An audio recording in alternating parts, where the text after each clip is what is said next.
welcome to the Randall Report, the Ukraine special. Yeah. Who told you stole your clapperboard today? It's disappeared. It's disappeared for the day. Wow. Okay. So, the world seems to be on the brink, with Russia, of course, having invaded what is a sovereign state, the sovereign state of Ukraine. And it is clearly, I don't think we've ever felt, certainly, felt a situation as acute and as scary as this, perhaps since the Second World War, or perhaps since the Bay of Pigs, certainly the Cuban Missile Crisis. How do you think we've got here? Why do you think, Mal, we've ended up in a situation where Putin thinks it's okay to invade another sovereign state, initially under the guise of what we thought when we touched on this, I think, a week or two ago, in terms of the regions of Luhansk and Donbass, and that the build-up we've seen, obviously, over quite a period of tanks, soldiers, and the like, at the border of Ukraine by Russia. How have we got here? How have we got ourselves into this absolute mighty pickle that looked as though it was just going to be a minor incursion, and now looks like a takeover of an entire sovereign state? What's your thoughts on it, man? I think we're to blame, at least partially. Do you? Who's we? We, as in the West, have always looked for a boogeyman, have always needed an enemy, and that enemy has historically been Russia. Since the end of the Second World War. Well, that too, but sort of more recently, post the fall of the Berlin Wall, there was an opportunity after the fall of the Soviet Union for the West and for Russia to develop closer ties as Russia was pushing towards some form of democracy. Or looked as though they were trying to form some element of democracy and greater inclusion of its people, into society and into politics. Yeah. But we as human beings, it looks like we sort of are true to form. We always need an enemy. When we have an enemy, we seem to develop faster. We create new technologies, new weapon systems, and it sort of drives the economy forward. And I think the fact that, Russia, we are where we are today, is because we needlessly created an enemy where we didn't have to. So I think ideologically, that was our first mistake, and we are now bearing the consequences of that. Secondly, after again the fall of the Berlin Wall, there were agreements made between Russia and the West, from the end of the Gorbachev era. Yeah. Where, the one disclaimer that he put for peace in the region was that there was to be no military expansion, eastwards from the West. Well, of course, since the end of certainly the end of the Soviet Union, we've added 14 countries, including some of the ex-Soviet satellite countries. 14 countries to NATO. Ukraine is essentially a Western satellite. There are military installations, which really shouldn't be there, based on Ukraine's own constitution, which states that there should be no third party military on its land, which is not the case at all. If it was, we were making this analogy, off air, we were saying, what would we do if France encircled Britain with its navy and just held position for 10, 15 years? How would we feel? Would we feel that everything was compos mentis and everything was fine and sort of everything was calm, or would we feel threatened? Would we feel that we were sort of being backed into a corner? How long would it take for us to feel that we were sort of under threat? And don't get me wrong, we've seen this before, just in terms of over fish. Exactly. Where things can get fairly tenuous, fairly tricky, just over who's got the right to pull out a few mackerel. Something as ridiculous as fishing rights. Yeah. Can change. We've had French trawlers try and sort of ram our fishing boats. Yeah. We've. So do you think that because I know for myself, there is nothing that I can say that I think creates or gives the excuse for what is taking place. Absolutely. However, looking deeper, I think we're essentially saying that Russia has cause for concern, maybe because of our own actions elsewhere over recent decades. Iraq, Libya, Syria, most notably Afghanistan, of course. We're not innocent. No, I don't think we are. No, we're not, because we've had this thing of certainly from an American perspective, there's been this exceptionalism, wanting to not impose necessarily, but wanting to almost impose their vision of what they see as democracy on particular countries in the world, and arbitrarily deciding for different countries whether a particular leader or particular political system is in their image or not, and then deciding to go and try and get rid of it. Do you think but it's not true, given plausible and reasonable concern for somebody like Putin, as well as other countries, to feel that their own security is somehow undermined? I don't think Russia's afraid of regime change. No. I think the country is too powerful and significant for that. However, what do you do when you feel as if you're being backed into a corner? You lash out. That's what you do. Ukraine, I think, again, we spoke about this before, the reason why Russia probably looked to invade Ukraine was because it wasn't a NATO member. The fact that it was outside of NATO gave them a lower level of risk for actually... Measured risk, yeah.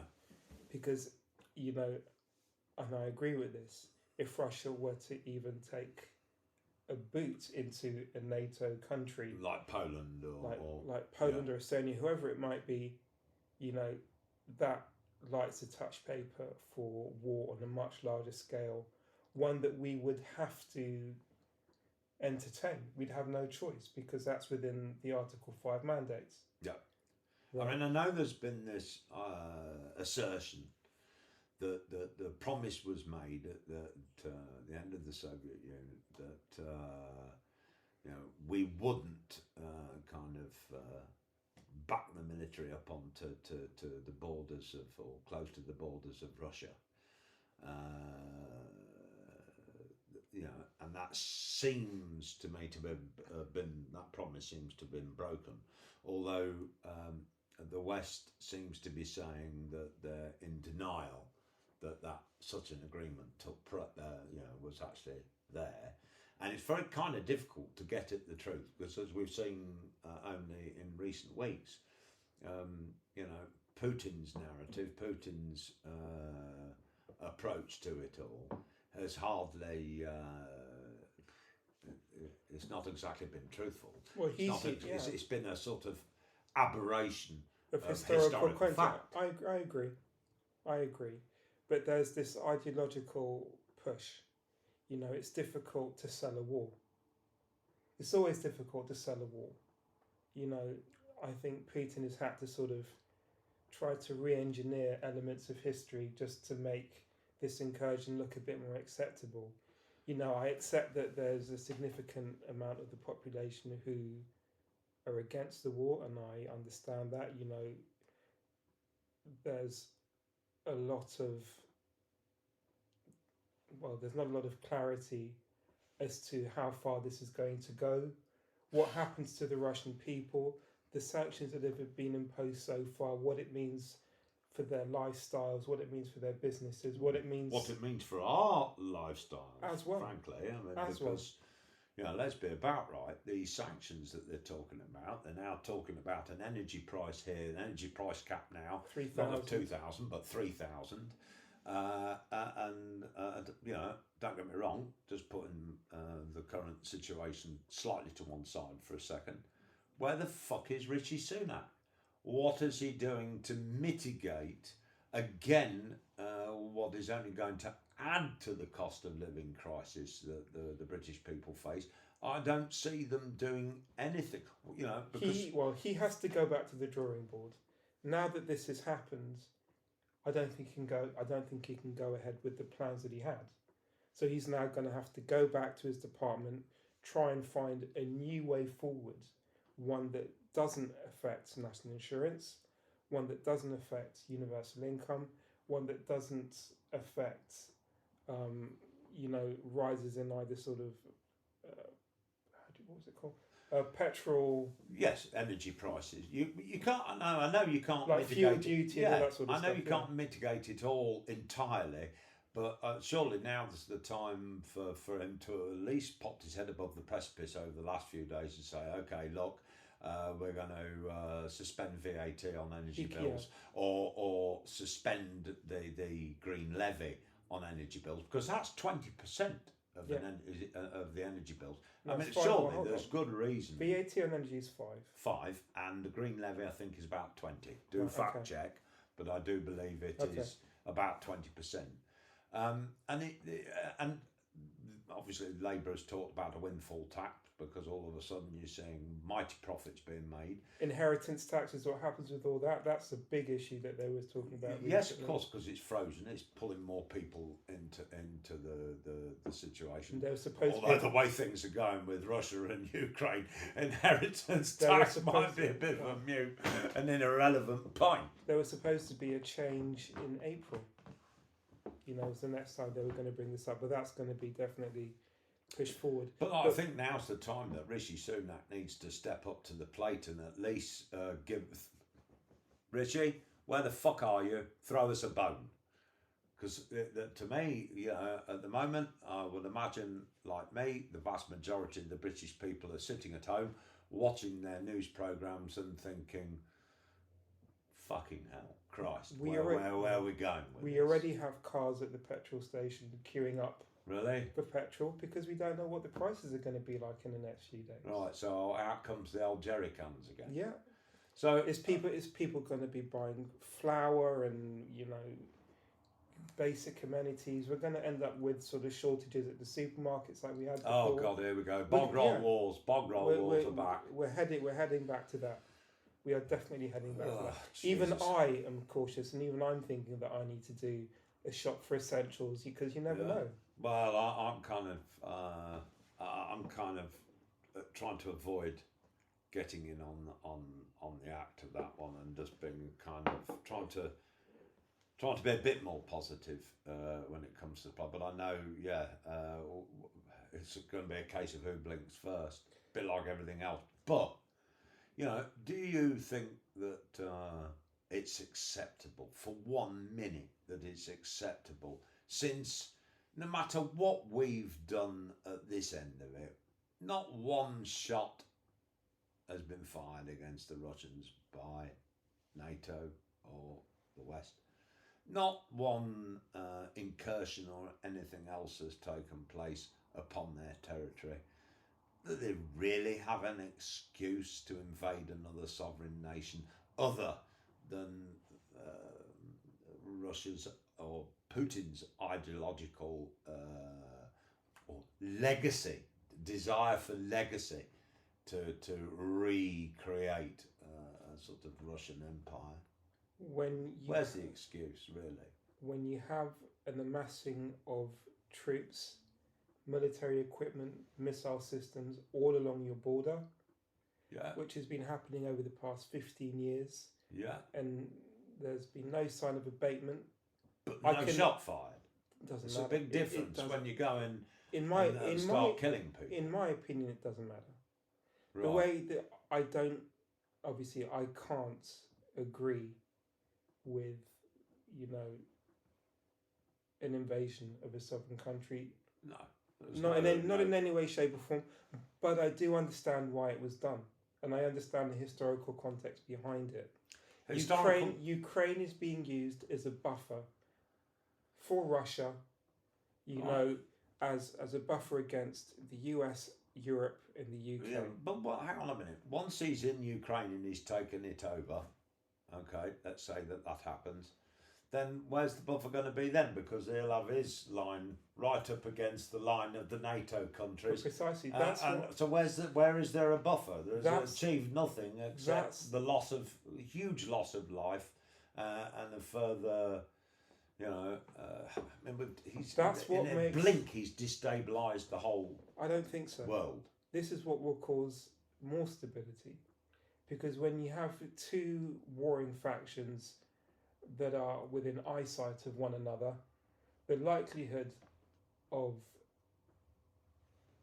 a sort of attack of one form or another, I think, is less likely. So plausibly, Ukraine has been thrown under the bus. Everybody will think twice when you can see Russian troops literally along the European eastern border. When you see Russian troops amassed, within a couple of kilometers of Europe, people will think twice about actually firing a shot. I think ultimately it will create more stability than less. This is a terrible price to pay, don't get me wrong. Yeah. But I think it will lead to a more peaceful future. Really? Honestly, I do. If we have we've got to get back to that point first.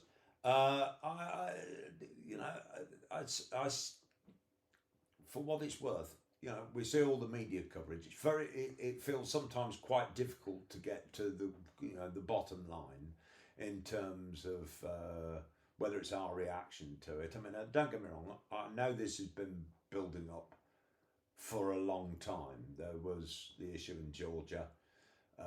There, obviously, in terms of smaller stuff, sending somebody here some years ago with the polonium-210 to murder Litvinenko. But those were in theory. Skripal. Those were in theory internal matters, though. It might have been done on foreign soil. I agree, that was wrong. Yeah. And they had an impact. I mean, as we spoke about before, Skripal didn't die, but it was some poor flaming person who picked a bottle of perfume out of a bin that copped it. So it has consequences. That all these things must play a part. Don't go but how the narrative of Putin being, as I said, going full Tonto, as Ben Wallace has put it. A ridiculous how statement, useful is that the kind of language in this situation? Is it not a bit, because he mentioned the other day. No, it's completely imbecilic. Yes. It's absolutely ridiculous. To use that kind of that phraseology is beyond the pale. I don't understand. Was it? We smacked their asses. But I might have got the quote slightly wrong. In the Crimea War, but yeah, more than 100 years ago, we can do it again. What kind of? It's crazy. Maybe he's Tonto. Maybe that's the problem. And the thing is, it's dangerous and inflammatory language that surely doesn't help the situation. We While can't- people yeah. in the Ukraine are either having to try and get out or face. We just don't know what they're going to face if Russia takes it over. I mean, if you've pointed a gun, we can't stop dinghies crossing the channel. Mm-hmm. But yeah, we think we can fight Russia. It's a ludicrous argument. It's I don't understand it. I really don't. And do you think the what we're doing so far with I know a few days ago, before it all kicked off, properly kicked off,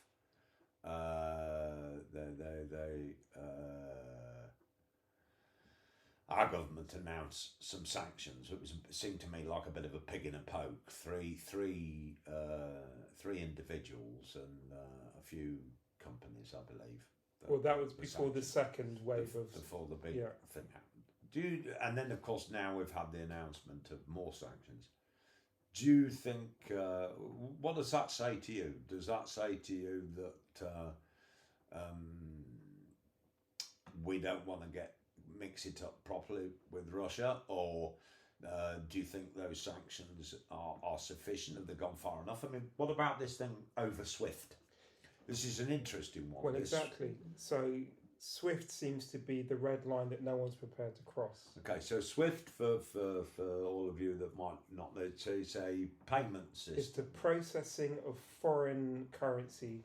Yeah. In each respective country. Right. So it allows for the processing of foreign currency. And it seems that would be an obvious sanction to take against Russia. Yet it seems to me that I know Biden seemed to dodge it yesterday. Well, the US president, and we haven't gone down that route, have we? So there are MPs that are definitely calling for it, but I don't know if they understand the full picture, because what Russia may do as a consequence of SWIFT being removed as an economic system would be to remove the petrodollar from their gas and oil reserves. Right. In terms of payment. And that is something the US would never accept, and it's something that they would go to war over. They've done it in Iraq. They've done it in Libya.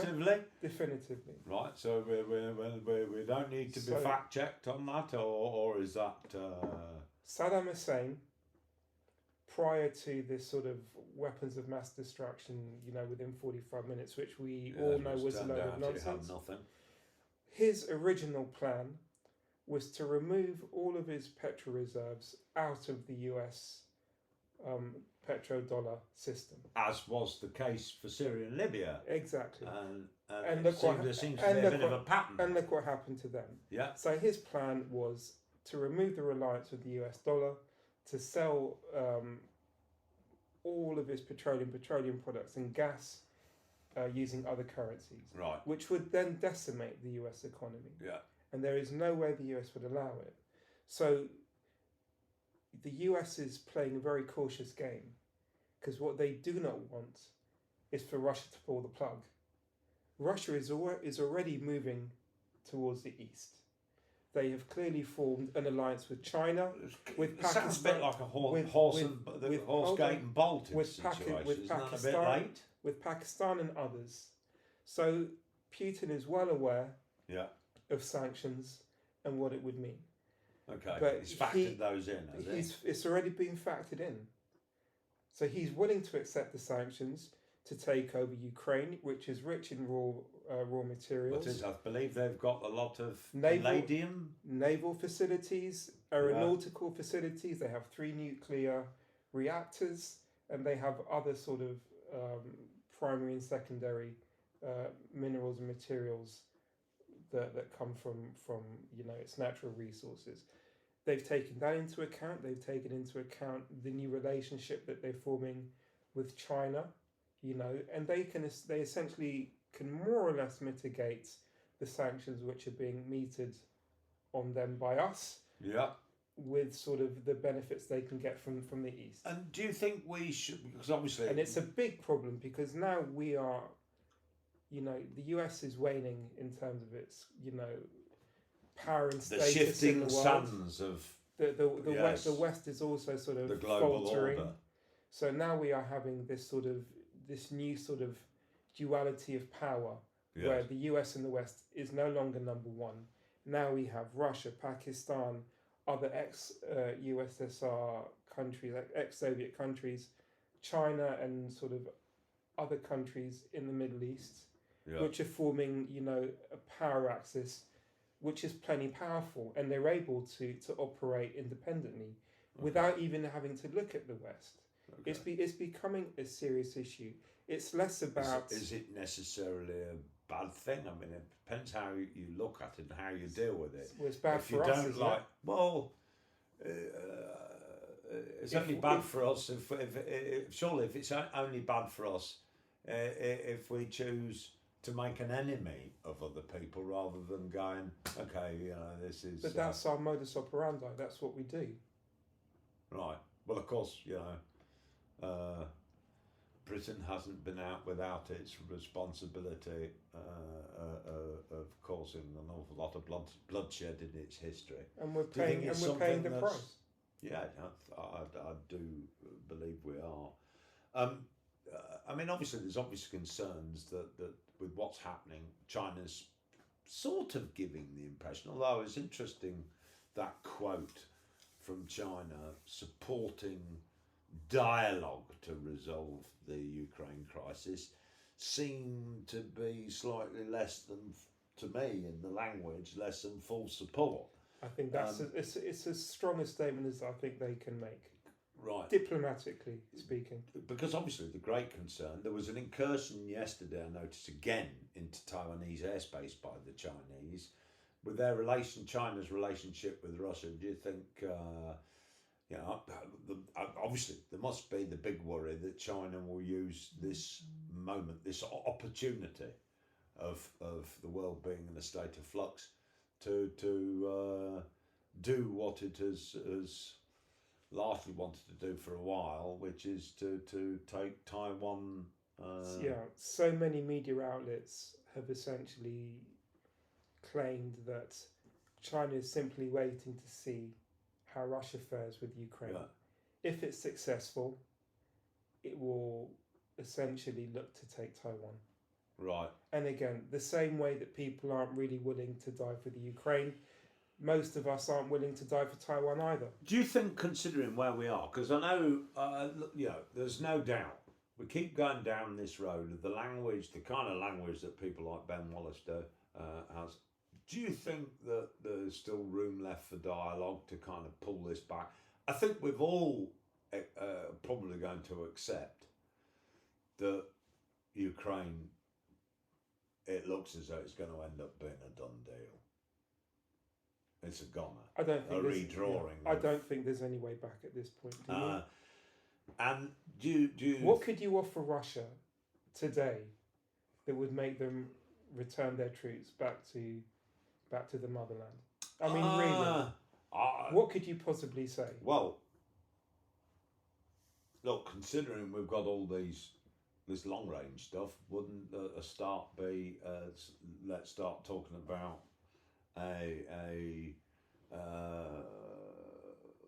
not a withdrawal, but how can I put it?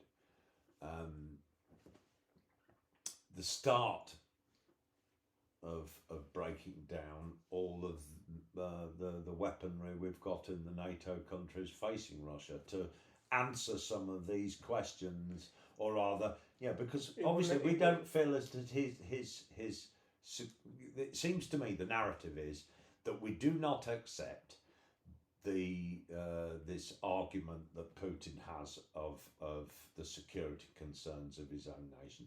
And don't get me wrong, I find it slightly tenuous because, as I said, it's not like there's been any attempt to do anything to the guy or to Russia. And I don't think we have any issue with the Russian people. It seems to me to be just with one particular individual and the mob that surrounds him. Tell that to NATO. I don't understand that logic. why would you amass military equipment all along a country's border if Russia wasn't an issue? Clearly, they see Russia Well, as isn't this to do with more to do with the military industrialised complex of the states? Obviously, they build all of this stuff because it drives economics the same way as they've, how can I say, marketised the prison system almost in the US. Isn't it a way? They've got to put them somewhere when they've made them, even if they sit there and rust. if it's an economic argument, that's even more terrifying, isn't it? I totally agree. I totally agree. But do you not think there's a sort of still room? Shouldn't we be sitting and saying, okay, we need to talk about this? Once you cut, we're too late. We're too late for any dialogue whatsoever. We're too late for that.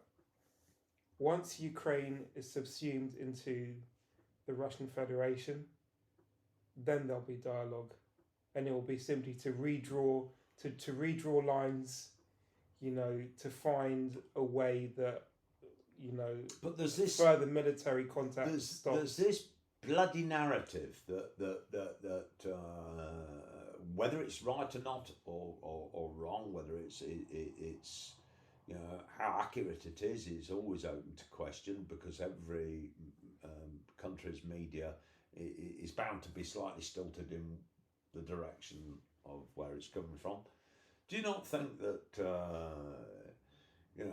this language that Putin is mad and he wants to really redraw all the lines of the Soviet Union, aka the Yalta Agreement, which obviously was after the end of the Second World War, and the talking up that he's not going to stop at Ukraine is somehow talking us into something worse. I mean, do you actually think that Putin, because I know a few weeks ago, I think we both thought that he wouldn't do this, and it was more... It was just going to be Donbass and Lugansk, and that was it.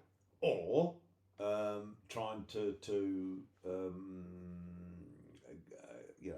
gain the resolutions to the security concerns which he claimed he legitimately has. But to me, it looks like he always planned to do this.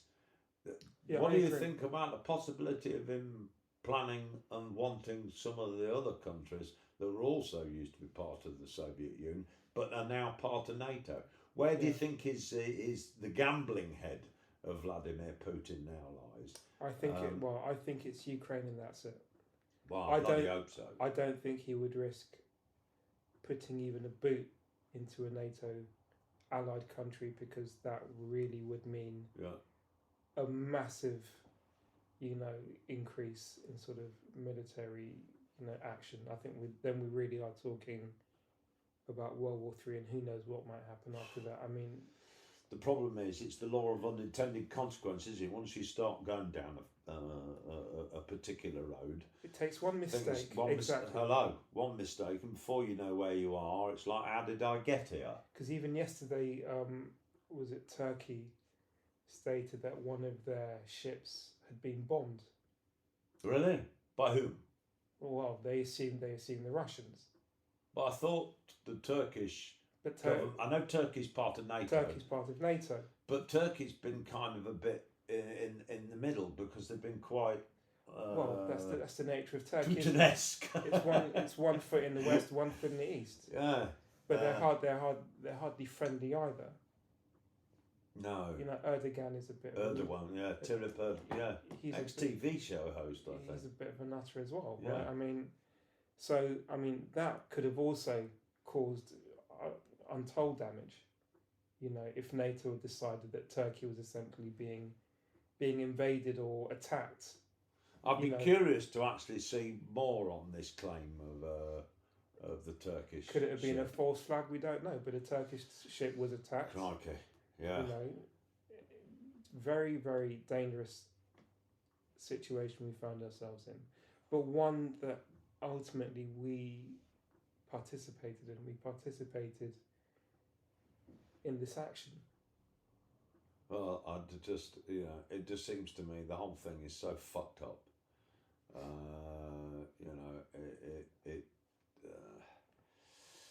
We should be more afraid of China, because I think if China takes Taiwan, that adds another dimension to things, because there are US Well- bases in Taiwan, which then draws the US into a potential conflict. You know, And it's this just a question of whether they're willing to go that mile to actually then So- sort of take on China, which is a, you know, some historical context. Taiwan, I guess, was part of China at one time. Yeah. Albeit a long time ago. well, it wasn't that long. Wasn't that Well, long no, ago. not obviously Yeah. not that long ago in historical terms, but you know, we sort of jump up and down about attacking a sovereign nation or being, deciding arbitrarily who should be where and not where. And don't get me wrong, there is, you know, as I said, I don't think there's any excuse for what is taking place. But surely it becomes very difficult when you look at issues for Great Britain, for example, the war in the Falklands in the early 80s. I mean, it's not even if the Falklands was on our doorstep. You've got to balance that against China's claim on Taiwan. What claim do we then have on the Falklands? You've got to kind of say to yourself, well, isn't it a bit hypocritical that we've sat in particular spots in the globe going, oh, no, we're not giving that up. We took that and we're keeping it. You know, it's a kind of, who are we to tell others and decide, you know, what's ours and what's yours, without any dialogue. Well, hold on. Taiwan is still an independent, thriving democracy. Right. You know, they have their own sovereignty. Yes, and I think right. I mean, it's a enough bit history has passed to say let bygones be bygones. But because I mean, look. If we're looking historically, let's have a look at 1997 when we gave up Hong Kong. You know, we returned Hong Kong. we promised to return it. Yes. It just got handed over a bit early, was it? Well, no, maybe not. No, it was on. It was. Maybe yeah, not. we handed it But over as. This isn't my issue. But it was never ours. This isn't my issue. It's not my issue. The Chinese powerhouse was Hong Kong. It was a beacon of light in China. Yes. A Right? beacon of hope. Beacon of light, a beacon bit of more hope. of a. There was stability. It was a thriving economy. You know, you had a multitude of people from different countries who would, you know, congregate there to do business. You know, within the financial sector, there was an element of freedom. China And some reissued. bloody good cake shops, as I remember, when I went to Hong Kong. Fantastic. So China essentially reintegrates Hong Kong, Yep. and it's become a shell of itself. Yes. So then, what happens to Taiwan? Do we just allow a territory to? It's the best way to put it. Be sucked back into to what was because if you It's degraded. It becomes degraded Yeah. over time. You know, Hong Kong is a shell of what it was. Do we want to see Taiwan fall into the same? well no into the I same- think you know same I mean, trap? don't get me wrong, China's big enough. China, you know what? But obviously, let's face it, they want Taiwan. I would imagine for what is ideological reasons or ideological and economic reasons. Economic reasons for sure. And you know where is the point? Where's the cutoff? Where a country has been independent, you know. I think I heard where Putin was trying to question the legitimacy, for example, in terms of Ukraine. Questioning the legitimacy of Ukraine because it's only existed since the end of the Soviet Union. When I mean, if you read a bit of Ukrainian history, it goes back to about 700 BC at least. You know, it's a sort of rewriting of history to the extreme. You know, at what point at what point does somebody, a country need to recognise that either they don't belong there, or let the people who live there have it as their own state? Look, history teaches us that diplomacy only goes so far. There are so many territorial issues that have remained unresolved. Yes. Dialogue simply doesn't work. Kashmir for one. Yeah. Israel Palestine for another.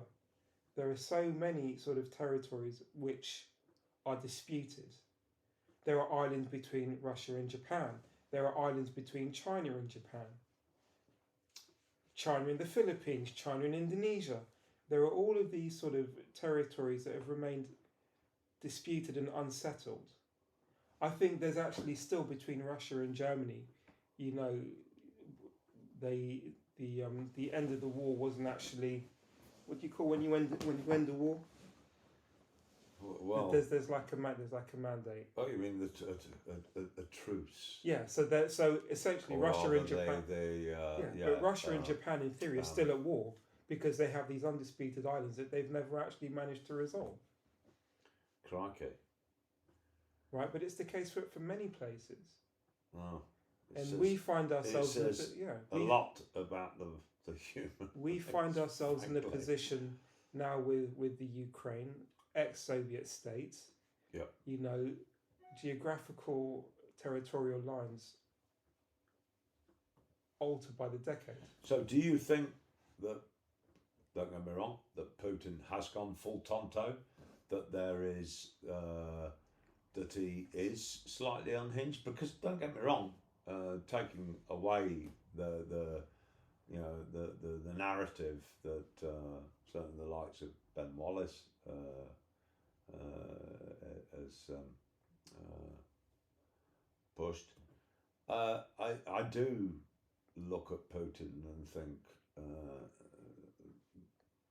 the man isn't slightly the full ticket. I question, just from a theory point of view, that anybody who wants to entrench their power for so long, having been in power for so long, and becomes more, how can I put it, focused on their legacy in history than the needs and the greater good of their own country, becomes a danger. That level of narcissism, that I think there's a level of narcissism, frankly, I wonder that in any person that wants to lead a country, and that certainly over a length of time, power, as the old saying goes, power corrupts, and absolute power corrupts absolutely. That in his desperate search for his place in history, that becomes a danger in itself. Aside from seeing somebody who rides around half naked on horseback for the purpose of the cameras, seems to me to be a bit. I don't know. I still think this is more of a territorial calculation. It's about maintaining. So you don't think he's a bit? No, I'm not saying that he's not. Yeah. But I think ultimately this is about creating a buffer against the West. Right. Okay. And Ukraine goes a long way to maintain that stability. It comes at a huge cost. Don't get me wrong. There are many people that will die. As a bit of an aside, I think what did catch my eye, which I thought was quite odd, when Putin is sitting there engaging, in his ivory tower, as well, talking with a particular individual. If it's somebody he likes or he's getting on with, together.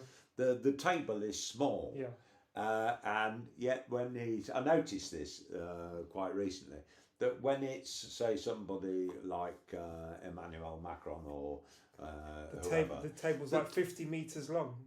Fuck me, I've never seen such a big table. And I have to say, can we talk Mr. about Putin, your taste in furniture is shit. Hold on, that's a Italian, fucking awful that's table. Italian we're talking about. I thought it looked tacky. It was an Italian designer that made that. Yeah, but that whole thing of sort of. Can we have a quick laugh about Macron the wet fish? He thought that he was being diplomatically savvy. Yes. Talking to Putin. Oh, thinking Jesus that he had Christ! he headed had off. resolved everything. Oh, 3 days Lord. later, Oh. Putin invades. So God. thank you, Mr. Macron. You're a diplomatic. What a wally! Diplomatic heavyweight you are. Well done. What do you make to the language then of? I think it's General Sir Richard Sheriff has warned that the UK could end up in a hot war with Russia if the situation intensifies. I mean that's has a lot of latitude to the meaning, and if Russia were to attack another country. Well, he's ex-military, right? But isn't that better left unsaid until the geezer does attack another country, rather than going, aye, let's get the petrol can out, even though it is. But he's ex-military. 150 a gallon and chuck it 150 a litre and chuck it on the fire. But he's a military man, right? Yes. So of course he wants war. It's in his nature. Jesus. He's itching for it, in my opinion, and. Oh, lovely. Good luck to him. If that's really what he wants, I hope he's the first one out. Fuck almighty. I mean, it just... as if we haven't had enough problems over the past couple of years to be added to the woes with this situation. It just seems as though as things are getting better, they suddenly get a whole lot worse. It's easy. And I say again, Rishi Sunak, wherever you're hiding, fucking get a grip, man, and deal with some of the concerns that are going to be facing the British people as a consequence of this. You can't just sit on your hands. It's too late for that. And it's easy to use inflammatory language when you're not on the front line. Because he's not going to be out fighting. He's going to be in a war room somewhere. Directing. Yes. Directing things. So yes, bunker mentality. Yeah, don't pay any attention. Well, it's all right. We're all sitting here. We're sitting here in deepest darkness, darkest Hackney. Although sometimes, looking at the immediate vicinity of where I lived, it looks as though it's already taken a hit from a couple of missiles some days. Whilst they're, delivering their fancy speeches, knowing full well that if it gets a bit edgy, they can disappear into the bunker and fuck the rest of us. That's it, we can disappear in a vapour. What did you make to it seemed there was a segment on the news showing concern that Chernobyl had been taken over by the Russian forces. What do you think was the great concern there? Since I think just because it was close to the border. I don't think there was anything more sinister than that. You don't think it was because there were, because obviously it's been capped, hasn't it? In this actually quite an interesting. It's like a 20-kilometre exclusion zone or something like that. Yeah, it's been capped in this giant thing that they built. I saw a documentary on it actually, mighty interesting. Anyway. Dark days, I'm afraid, very dark days, because nobody knows where this is going to end up, and it's going to be sort of tit for tat, as we've seen today. We ban Russian airlines over British airspace, Russia bans ours. Where does it? We're going to get this tit for tat. How far will it go? Because humanity, unfortunately, by perpetuity, never likes to back down. Russia F1, that's been cancelled. Well, yeah. Champions League final, that's been cancelled. Well, honestly, I mean, because that was in St. Petersburg. That's all. To be honest, I'm an F1 supporter, but I think in the scheme of things, whether there's a Russian Grand Prix or not, or a Champions League final, or wherever it's held, I think is a bit sort of irrelevant. It's a bit puerile, isn't it? But still, it's bollocks, isn't it? That's a bit about right. I mean, I think the last thing on people's minds at the moment is the Champions League's final. How long are your notes? So anyway, okay. So how long are my notes? They're very short actually this week All right, okay. because that's something else. No, I think that's my shopping list. I thought you had a second page. Yes, that's my shopping list. Maybe I should add to it before we all run out of food. Don't go rushing out and emptying the shelves in the supermarkets, folks. It's not the end of the world just yet. Although if the energy bills get any higher, we'll be reduced to eating salads. Let's hope we can come away from what is the edge. But I thought I'd try and dig out a couple of quotes, and I think there's a couple here. One was by Avijit Das. It is when we finally realise the futility of violence and the invalidity of war will we, the people of this world, finally wake up. There's a good one. And Dwight D. Eisenhower, of course, who was a general in the Second World War, as well as being a president, somewhat later. I hate war as only a soldier who has lived it can. Only as one who has seen its brutality, its futility, its stupidity. And on that note, yes, let's hope for better days. Good day to you all. Thank you for watching, everybody. Please like and subscribe.